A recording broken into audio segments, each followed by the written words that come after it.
Bueno, va a ser breve. ¿Sí? Va a ser breve. ¿Qué tal la actividad de los muchachos? Hoy, cada día se esperan más. Las primeras representaciones en las primeras clausuras eran bastante rudimentarias. Hoy le han puesto mucho más actividad a los muchachos y eso es muy bueno. Esperemos, gracias a Dios, que se aquí. Y ahora que mi sobrino estaba tocando el violín, casi yo ya con mi esposa y los consejos, muy bien, ¿no? Vamos a orar antes de todo. Señor Dios Todopoderoso, Rey del Universo, yo te doy tantas gracias por el día nacido, Señor, por aquí este día, poder dar tu gloria, Señor, a través de tu palabra, poder ser redarguido, Señor, por tu Espíritu de Dios. Te damos gracias, Señor, porque el Evangelio es poder tuyo, Señor, por la salvación y el mismo poder, Señor, que influye y que determinó que las cosas fuesen de una manera, Señor. Nos guiará y nos preservará hasta que lleguemos a Dios, Señor. Damos gracias en el nombre de Jesús. Bueno, hemos leído la epístola a los Romanos. La hemos estudiado diligentemente y la epístola a los Romanos es un libro muy significativo. Es una carta que Pablo lo escribió más o menos estando en su tercer viaje misionero, estando más en la costa occidental de Grecia, en que es Corinto, y también hay otra región que se llama Cencrea. Y él escribió, con algún propósito escribió la carta, ¿no? Básicamente el primer propósito era preparar su viaje. Él tenía la intención de ir a visitar Roma. La iglesia en Roma no la fundó por Pablo. Sin embargo, Pablo, aparte de ir a fundar iglesias, aparte de predicar el Evangelio, él recorría iglesias para fundamentar las iglesias y cimentarlas, ¿no? Entonces, en base a esta preparación de su viaje, como los romanos no lo conocían de primera mano, él adicionalmente presenta detalles acerca de su doctrina, ¿no? Es decir, yo voy a ir a visitar una iglesia y antes de ir a visitarte expongo qué es lo que creo, ¿no? O qué es el fundamento de mi fe, ¿no? Todo ese fundamento de su fe, todo ese fundamento de la salvación es muy importante y ha trascendido a través de los siglos. Basta recordar que particularmente Lutero llegó al conocimiento de la salvación estudiando la carta de los Romanos, ¿no? También podemos mencionar hasta Cipriano de Valeria, que ha sido reina, que les tradujeron la Biblia a la Reina Valera. Recordar que ellos, siendo monjes jerónimos, estudiando en Sevilla, ellos en un estudio de Romanos habían llegado al conocimiento de la salvación. Y muchas generaciones de cristianos hemos nosotros conocido la salvación a través de esta carta, ¿no? Ahora, no solamente era el propósito de Pablo presentar detalles conceptuales acerca de la fe, sino que adicionalmente era limar ciertas asperezas que había entre los gentiles y los romanos y los judíos propiamente, ¿no? Hay que recordar que Roma como tal era una ciudad, era la capital del imperio, una ciudad que en ese momento tendría millón y medio de habitantes, que para la antigüedad era una ciudad enorme, era la ciudad más grande del mundo en ese momento, y había diferentes colonias. Había una colonia muy grande de judíos, y esa colonia adicionalmente sirvió pues para la implementación de la primera iglesia. Cuando evidentemente era una iglesia naciente en ese momento, la carta fue escrita más o menos entre el 50 y el 59, más o menos entre 20, 29 años después de la venida de nuestro Señor Jesús. Entonces la iglesia iba siendo formada, y la iglesia no hay que romper un poquito nuestro paradigma de que los 12 apóstoles fueron los que ganaron todas las iglesias. Pues no, en este caso la iglesia fue fundada por gente que transitaba a través de los caminos romanos, que vivía día a día con los romanos en la ciudad de Roma, y que día a día tenía vecinos y que día a día hablaban de nuestro Señor en lo cotidiano, ¿no? Entonces así fue como esa iglesia fue formándose. Y evidentemente había gentiles, había judíos dentro de la iglesia, y había tensiones entre ellos dos. Los judíos eran muy celosos de su tradición y decían, bueno, ciertamente Jesús es el Mesías, Jesús es el sentido de nuestra salvación, pero adicionalmente hay que cumplir toda esta serie de requisitos. Entonces Pablo se da un poquito a dilucidar ese tipo de cosas, y en ese contexto es donde se dice que el reino de Dios no es comida, no son días. O sea, eso era una alusión directamente tanto a gentiles como a judíos, si no es poder de Dios, ¿no? Finalmente también tiene un tema que no es tan visible, pero que es muy poderoso, y esta carta tiene cierto sentido profético. Es decir, el Evangelio es la fuente de consuelo y esperanza, y le voy a decir por qué, ¿no? Un poquito más adelante. Vamos primeramente a Romanos capítulo 1, por favor, si me sigue. Un texto que lo sabemos muy bien, dice, versículo 16: porque no me avergüenzo del Evangelio, porque es poder de Dios para salvación a todo aquel que él cree, judío primeramente y también griego, porque en el Evangelio la justicia de Dios se revela por fe y para fe, como está escrito, mas el justo por la fe vivirá.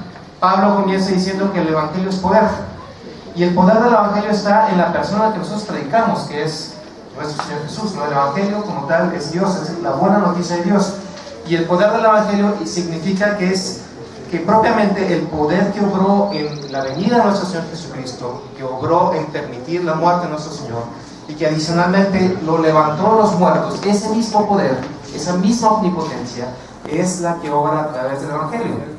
Es lo que quiere decir. Adicionalmente dice, versículo 18 a 3:23, que el hombre es culpable, es totalmente culpable, que usted no puede hacer absolutamente nada que agrade a Dios. ¿Por qué? Porque nosotros nos hemos desviado, nos hemos salido, nosotros no conocemos a Dios, nosotros no amamos a Dios, por lo tanto nosotros somos dignos de muerte. Sin embargo, existe todavía en nuestra mente el concepto de que hay un poder que pueda romper esa maldición. Dice adicionalmente, del 3:24 al 4:25, que el Evangelio es justicia de Dios. La justicia de Dios se reveló en el Evangelio, es decir, Dios no puede estar con el pecado. Esa es una realidad. Dios es santo, Dios es justo, Dios es bueno. Él no puede morar o coexistir con el pecado, pero tampoco Él puede pasarlo por alto. O sea, Dios no puede perdonar al pecador sin ninguna base. O sea, no puede hacerse de la vista gorda, no puede decir, bueno, pues sí, pecan, son imperfectos, pero finalmente son humanos. No puede hacer eso. Sin embargo, ¿qué es lo que Dios hizo? Dios, nuestro Señor Jesús, murió en una cruz, pagando el pecado de todos nosotros. Dios no se hizo de la vista gorda. Él murió en nuestro lugar. Quien debía estar clavado en la cruz era yo. Los pecados los cometí yo. Mas Dios muestra su amor para nosotros en que, siendo aún pecadores, Cristo murió por nosotros. La justicia de Dios estaba satisfecha en la cruz. Alguien tenía que morir. ¿Se dan cuenta? Ahora, adicionalmente, el Evangelio nos hace renacer y nos santifica. O sea, de nada serviría que nosotros, pecadores, fuésemos delante de nuestro Señor Jesucristo y fuéramos perdonados si nuestra vida no cambia. Ese es el argumento de Pablo. Si nuestra vida tiene un sentido, si nosotros somos creyentes, si nosotros somos controlados, si hemos nacido de Él, pues tendremos que ser una nueva criatura. Nosotros estamos en un nuevo reino. Por lo tanto, el Evangelio es poder también, ¿para qué? Para santificarnos. ¿Por qué? Porque sin santidad, ¿cuántos verán a Dios? Si usted no es santo delante de Dios, si su justicia no es superior a la de los fariseos, a los escribas, no podemos ver el reino de Dios. De tal suerte, dice la Biblia, ahora que nosotros, aquí mismo, hermanos, no es que nosotros no debamos de cumplir la ley. Ciertamente por la ley nosotros no alcanzamos la justicia, pero nosotros de cualquier forma debemos de cumplir la ley. La ley de amar a Dios sobre todas las cosas. La ley de amar a nuestro prójimo como nos amamos a nosotros mismos. Pero ¿cómo podemos cumplir la ley? Y ese es el sentido del capítulo 8. Que si nosotros somos nacidos por el Espíritu, también, ¿qué debemos de hacer? Andar en él. Es un camino de santificación. Dios nos va santificando a través del tiempo. ¿Se da cuenta? Y esa obra va a concluir algún día, que es obra del Espíritu Santo. Y nosotros, unidos a Dios, sometidos al Espíritu Santo, nosotros podemos cumplir la ley, nosotros podemos amar a Dios, nosotros podemos amar a nuestro prójimo. Ahora, ¿por qué digo que finalmente es profética la carta? Por lo siguiente, si me acompaña Romanos capítulo 8. Un poco de entorno histórico. ¿Quién gobernaba Roma en ese momento? Un emperador que se llama Calígula, que finalmente, aún el propio nombre nos debe decir algo, era un gobierno pagano en extremo, o sea, era pagano entre los paganos. Calígula acogió a cualquier cantidad de dioses, mitos, supersticiones, lo que usted quiera, y adicionalmente era muy devoto de ese tipo de prácticas licenciosas y todo lo malo que usted se puede imaginar lo hacía, ¿no? En ese mismo contexto histórico, Pablo dice y ordena que nos tenemos que sujetar a nuestras autoridades. Eso es muy llamativo, porque luego nosotros somos muy afectos a quejarnos de nuestras autoridades y decir, pues ¿cómo me voy a sujetar a él? Yo le digo, Pablo vivía en ese entorno y él en ese momento él decía, sujétense, ¿no? Y en ese entorno, un emperador después gobernó ¿quién? Nerón. ¿Y Nerón qué hizo? Persiguió a los cristianos. ¿Se dan cuenta? En ese concepto, en ese entorno histórico, Pablo escribe el capítulo 8, versículo 1, dice: ahora pues, ninguna condenación hay para los que están en Cristo Jesús, los que no andan conforme a la carne, sino conforme al Espíritu. Una identidad de quienes siguen a Jesús son aquellos que andan conforme ¿a quién? Al Espíritu. ¿Sí? El Espíritu nos hace andar, dice, porque por la ley del Espíritu de vida en Cristo Jesús me ha liberado la ley del pecado y la muerte. Porque lo que era imposible para la ley, por cuanto era débil para la carne, Dios enviando a su Hijo en semejanza de carne, el pecado, y a causa del pecado condenó al pecado. Esto es muy importante, hermanos, porque nosotros pensamos que, o tenemos la idea de que no debemos de cumplir la ley, que no debemos de amar a Dios, que no debemos de amarnos en prójimo. Y aquí Pablo está contraviniendo totalmente esa idea. Nosotros fuimos creados para cumplir la ley, para amar a Dios, pero nosotros no podemos hacerlo. No podemos. La ley es imposible de guardar si no es por medio del Espíritu. Si yo no soy nacido nuevo, no puedo. Y sigue el capítulo 8 y dice, en el versículo 10, pero si Cristo está en vosotros, el cuerpo en verdad está muerto a causa del pecado, mas el Espíritu vive a causa de la justicia. Y continúa el versículo 28, que es el que quiere llegar. Y sabemos que los que aman a Dios, todas las cosas les ayudan a bien. Esto es, a los que conforme a su propósito son llamados. ¿Y a quién les está hablando? Los romanos. Los romanos fueron llamados. La palabra llamado aquí es la palabra, es una requisición judicial. Finalmente ustedes han sido llamados, y esto quiere decir que el Señor, caminando por el campo de batalla como un rey vencedor, va diciéndole: ven a los vencidos, ven a mí, comparece delante de mí. Y esa comparecencia es enfrente de ¿dónde? De una cruz. La justicia de Dios está en esa cruz. Y aquí el detalle es esto: como es una comparecencia judicial, nosotros estamos como muertos, pero la gracia de Dios, que es un estado judicial, se extiende a nosotros diciéndonos: ven a mí, yo te perdono, tú tienes mi espíritu, y toda la acta de decretos que son tuyos, los pongo en ¿dónde? En la cruz. Por lo tanto, ya no hay causa judicial que seguir. Tú eres libre y has sido sanado. Eso tiene un precio, y el precio es la vida de todos ustedes. Le voy a decir por qué. Porque los que son de Cristo han sido crucificados ¿en dónde? Junto con ellos. Con Cristo estoy juntamente crucificado. Y dice la Biblia que ya no vivo yo, mi vida ya no me pertenece. ¿A quién le va a pertenecer?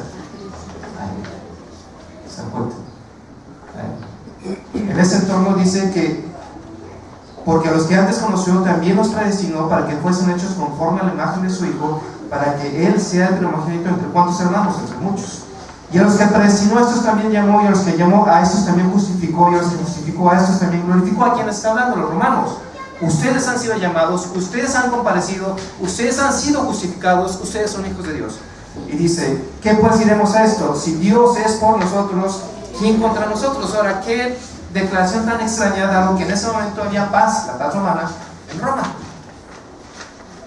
15 años después, hermanos, de lo que está escribiendo aquí el apóstol Pablo, muchos de los hermanos de la iglesia de Roma fueron asesinados, fueron muertos, fueron perseguidos, algunos crucificados, otros quemados. Por eso digo que esta carta también tiene su sentido profético. Y en ese contexto, Pablo dice lo siguiente: ¿qué pues diremos esto? Si Dios es por nosotros, ¿quién contra nosotros? El que no escatimó ni a su propio Hijo, sino que lo entregó por todos nosotros, ¿cómo nos dará también con él todas las cosas? ¿Quién acusará a los escogidos de Dios? Dios es el que justifica. ¿Quién es el que los condenará? Cristo es el que murió, más aún el que también resucitó, el que además está a la diestra de Dios, el que también intercede por nosotros.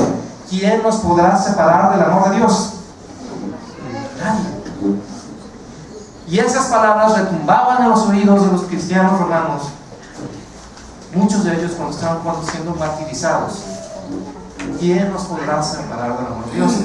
Este tenía su sentido profético porque les estaba adelantando que ellos iban a qué? A sufrir. ¿A sufrir por causa de quién? Pablo está diciendo propiamente, hermanos, el cristianismo no es una ausencia de problemas. Nos vamos a perder. Y es casi seguro. Muchos de nosotros hemos sido desplazados en nuestras familias.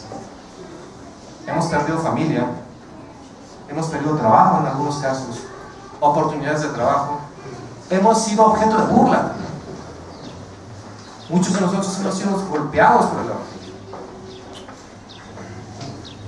Y aquí el mismo pensamiento es este: el poder de Dios, que es el evangelio, el poder de Dios que levantó a nuestro Señor Jesucristo de los muertos, es el mismo poder que puede hacernos justos delante de Él, y es el mismo poder de Dios que nos santifica, y es el mismo poder que nos hace perseverar hasta el fin, a pesar de todo. Es el mismo poder. Toda la omnipotencia de Dios nos hace perseverar hasta el fin. ¿Se da cuenta? ¿Quién no puede separar del amor de Dios? Y esas palabras en esta iglesia son muy significativas, porque hemos sufrido, hermanos. Quizás algunos en menor medida por el evangelio, y otros por las condiciones propias de este mundo. La muerte, por ejemplo. Hemos perdido familiares. Ha habido caídos en esta batalla. Hemos tenido algunos problemas económicos. Aquí estamos. Hemos tenido quebrantamiento de salud. Aquí estamos. Algunos hemos batallado por el evangelio, sí. ¿Y quién nos ha hecho perseverar? Dios. Y esa es la promesa que dice: y no es la ausencia de problemas, sino que somos nosotros más que vencedores, y que toda la omnipotencia de Dios está con quién? Con nosotros. Dice, como está escrito: por causa de ti somos muertos todo el tiempo, somos contados como ovejas de matadero. Antes en todas estas cosas somos más que vencedores por medio de aquel que nos amó. Por lo cual estoy seguro que ni la muerte, ni la vida, ni los ángeles, ni los principados, ni las potestades, ni lo presente, ni lo porvenir, ni lo alto, ni lo profundo, ni ninguna otra cosa creada nos podrá separar del amor de Dios, que es en Cristo Jesús, Señor nuestro. Y esa es una promesa propia de Dios. Nadie lo puede separar del amor de Dios. Nadie. Lo podrán abandonar, podrá perder todo en esta vida, podrá estar en un hoyo, podrá estar en un cepo encadenado en el piso, podrá ser perseguido, podrá ser burlado, pero del amor de Dios nadie lo separa. Nadie. Y esa es la promesa para todos los que son hijos de Dios. Y termina con cuestiones muy prácticas. Después viene el versículo del 9, el 10 y el 15 y el 16. El 14 dice, versículo 7, en base a esto mismo: porque ninguno de nosotros vive para sí y ninguno muere para sí, porque si vivimos, para el Señor vivimos, y si morimos, para el Señor morimos. Así pues, que sea que vivamos o que moramos, ¿de quién somos? Porque Cristo para esto murió y resucitó y volvió a vivir, para ser Señor así de los muertos como de los vivos. Dios es Señor de todas las cosas. Dios es Señor de todas las cosas. Y el mismo poder que lo levantó de la muerte, ese mismo pensamiento, es el mismo poder que lo hace Señor de todo, de su vida, de todo lo que usted es. Y dice que nosotros estamos en las manos de Dios, porque la vida no está a quien le pertenece, a Dios. Entonces, hermanos, que esto sea un consuelo para todos ustedes. Si usted propiamente es la primera vez que viene a esta iglesia, o a cualquier iglesia, y la primera vez que escucha esto, sepa una cosa muy importante: los brazos extendidos del Señor están ahí, invitándolo a que vaya a Él. Y esa sentencia que dice: venid a mí todos los que estáis trabajados y cargados, es una invitación a que compadezca delante de Él, como es, con lo que tiene. Al Señor no le interesa. Él sabe perfectamente quién es usted. Él sabe lo que ha hecho. Usted no se puede esconder de Dios. Comparezca delante de Dios. Finalmente, Él es poderoso para perdonar. Él tiene ese poder. Recurra a Él. Ruegue por su salvación. Pídale. Y el Señor ha prometido que si usted es de Él, Él lo va a transformar. Lo va a hacer una nueva persona, una nueva criatura. Y las cosas viejas pasaron. Todo el peso del pecado va a estar colgado en la cruz. Usted ya no lo va a cargar. Pero con una condición. Ahora su vida le pertenecerá por completo a ¿quién? Y puede ser que el Señor destine que usted sufra. Pero ¿cuál es el fruto del Espíritu Santo? Amor, gozo. Muchos de esos cristianos romanos que eran crucificados, quemados, violentados, expulsados, lo que usted quiera que fueran, muchos de ellos morían cantando alabanza a Dios. Qué cosa tan extraña. Entre más mataban cristianos, más se reproducían, porque había una esperanza. El poder de Dios nos hace perseverar hasta el fin. Hasta el fin. Oremos. Señor, te damos tantas gracias por tu palabra, te damos gracias por tu misericordia, Señor. Te damos gracias, Señor, porque tu palabra es poder de Dios. Es poder de Dios para salvación, es poder de Dios para justificación, es poder de Dios para santificación. Y al final, Señor, es poder, el poder que nos hace perseverar día a día hasta el fin. Te damos gracias por el consuelo, te damos gracias, Señor, por la vida de nuestros hermanos que han partido antes. Y te damos gracias, Señor, porque la esperanza más gloriosa que nosotros tenemos delante de tus ojos es por tu gloria. Ahora, Señor, te suplicamos que tú vengas en tu reino. En el nombre de Jesús. Amén.